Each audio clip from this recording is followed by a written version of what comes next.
خبر ہے کہ ایرانی صدر مسعود پزشکیان نے کہا ہے کہ ایران بین الاقوامی قانون کے فریم ورک کے تحت سفارتی کوششیں جاری رکھنے کے لیے تیار ہے۔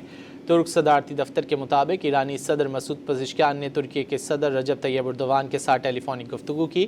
صدر اردوان نے ایران اور امریکہ کے درمیان ہونے والی مفاہمت کا خیر مقدم کرتے ہوئے کہا کہ ترکی اس عمل کو پرامن انجام تک پہنچانے کے لیے ہر ممکن تعاون فراہم کرنے کو تیار ہے۔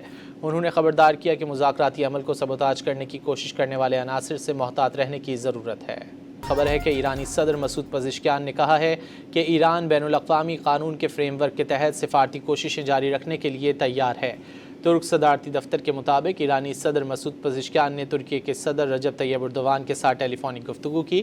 صدر اردوان نے ایران اور امریکہ کے درمیان ہونے والی مفاہمت کا خیر مقدم کرتے ہوئے کہا کہ ترکی اس عمل کو پرامن انجام تک پہنچانے کے لیے ہر ممکن تعاون فراہم کرنے کو تیار ہے۔